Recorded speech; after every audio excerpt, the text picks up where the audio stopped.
Perhatikan pencapaian hidup Anda. Apakah pencapaian Anda rata-rata atau lebih dari teman-teman seangkatan Anda atau di bawah rata-rata? Atau kalau mau fair, maka gunakanlah perbandingan, misalnya ya berangkatnya sama-sama miskin, atau perbandingan ya IP-nya kira-kira serupa. Jadi perbandingan yang cukup adil. Nah, lalu juga nilailah diri Anda dengan adil. Apakah pencapaian Anda rata-rata, di atas, atau di bawah?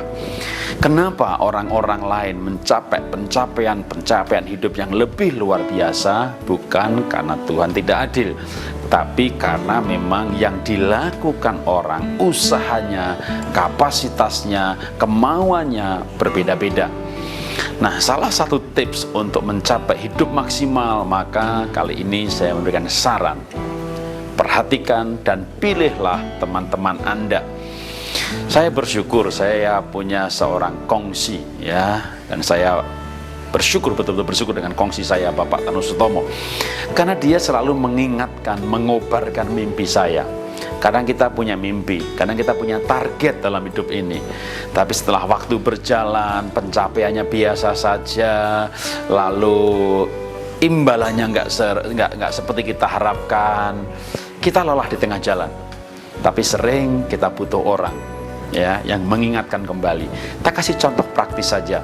Selain pencapaian dalam menulis buku, dalam membuat video streaming seperti ini, misalnya dalam hal radio.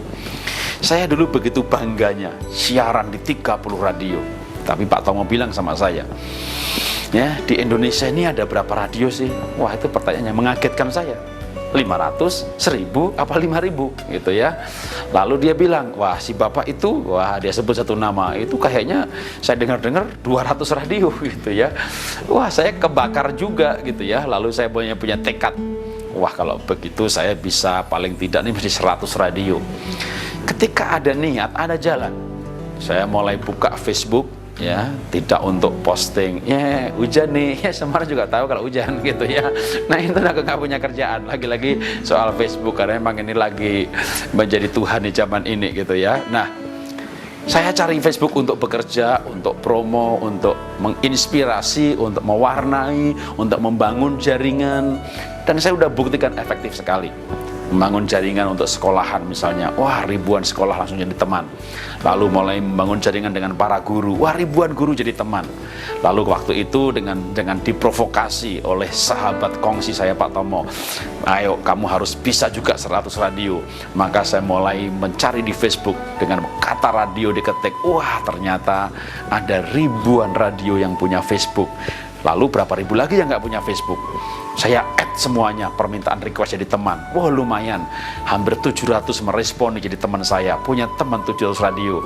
Buka satu-satu alamatnya, kirimin sampelnya. Ya 150-an nyantol.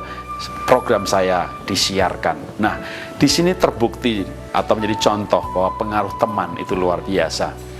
Kalau nggak ada teman yang mendorong, kadang kita puas di tengah jalan, atau berhenti di tengah jalan, atau kehilangan target dan mimpi.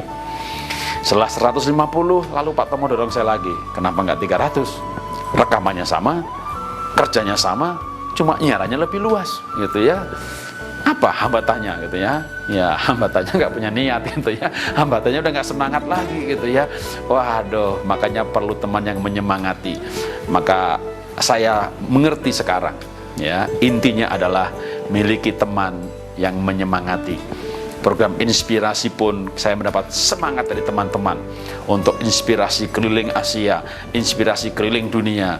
Wah, background yang lebih bagus lagi, ya, maka itu namanya kita bergerak maju karena dorongan dari teman-teman. Karena itu kalau Anda mau hidup maksimal, pilih teman-teman yang memberi dorongan,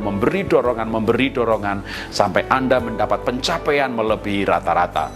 Salam dahsyat luar biasa.